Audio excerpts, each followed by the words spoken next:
અક્ષય માટિયા નામનું રાજસ્થાનનું છોકરો છે તે 4 મહિનાથી ભારત યાત્રા પર છે। તે આપણા સનાતની માટે બહુ જ ગર્વની વાત છે। તે પોતે એક યુટ્યુબર છે અને તે પૈસા વિના ભારત યાત્રા પર છે। તેમણે કીધું કે મને 3 વર્ષ પછી હું ઘરે પહોંચીશ ભારત યાત્રા પૂરી કરીને। એ આપણા સનાતન સમાજને આગળ વધારવા માંગે છે। જ્યાં પણ આ છોકરો દેખાય તેની સન્માન સાથે બોલાવવું, બની શકે તો તેની મદદ કરવી।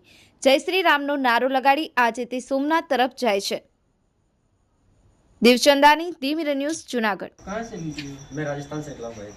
राजस्थान से कौन से गाँव के हो आप? राजस्थान के मैं धौलपुर जिले का रहने वाला हूँ। अभी कहाँ सब कंप्लीट किया आपने? मैंने उत्तराखंड कंप्लीट किया है, यूपी कंप्लीट किया है और मध्य प्रदेश कंप्लीट किया है। अभी आपके गुजरात में हूँ, जूनागढ़। इसके बाद में आप कहाँ जाओगे? इसके बाद में मैं सोमनाथ करूँगा, फिर आपका जो बचा हुआ हिस्सा है गुजरात का वो करने के बाद में मैं निकल जाऊँगा महाराष्ट्र के लिए। अभी राजस्थान से आप आए उसको कितना महीना हुआ? मेरे को 4 महीने हो गए स्टार्ट किए। ये ट्रिप कितने टाइम का? ये ट्रिप लगभग मेरा 3 साल का रहेगा। 3 साल का।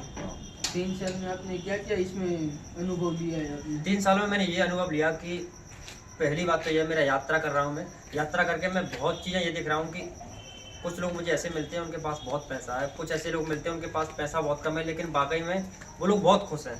तो मैं ये चीज़ कहना चाहूँगा कि आप ठीक है, मानता हूँ कि पैसा लाइफ जीने के लिए मायने रखता है, लेकिन पैसे से सारी खुशियाँ नहीं खरीद जा सकती। पैसे से आप शौक खरीद सकते हैं लेकिन खुशियाँ नहीं खरीद सकते। और आपने देखा होगा कई लोग होते हैं उनके पास करोड़ों रुपए होते हैं, कुछ लोग जाने पर अटैक आने पर मृत्यु हो जाती है। कुछ लोग ऐसे होते हैं उनके पास पैसा बहुत कम है, अपनी ज़िंदगी शानदार जीवन जी रहे हैं वो लोग।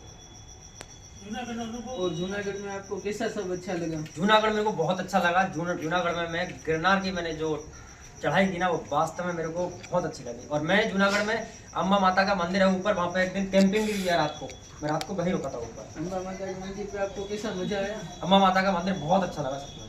वहाँ की हवा और जो वातावरण, थोड़ी ठंड हल्की हल्की, और सुबह का जो नज़ारा होता है ना, सूरज की किरणें होती हैं, अलग ही मजा आता है। हाय, હું છું ક્રુઝિન સિંઘાનિયા। આપની આસપાસના સત્ય સમાચાર જાણવા માટે જોતા રહો દીવ મિરર ન્યૂઝ અને હા, લાઈક અને સબસ્ક્રાઇબ કરવાનું ભૂલતા નહીં। Thank you. નમસ્કાર મિત્રો, હું ફિરોઝ ઈરાની આજે તમને એક નવી વાત કરવા આવ્યો છું। દીવ મિરર ન્યૂઝ જોતા રહો, સબસ્ક્રાઇબ કરવાનું ભૂલતા નહીં અને શેર કરવાનું પણ ભૂલતા નહીં। સત્યની સાથે જોડાતા રહો। નમસ્તે મિત્રો, હું છું ચાંદની પરમાર। આપની મનપસંદ ચેનલ એટલે કે દીવ મિરર ન્યૂઝ ચેનલને લાઈક કરો, શેર કરો અને ફોલો કરો।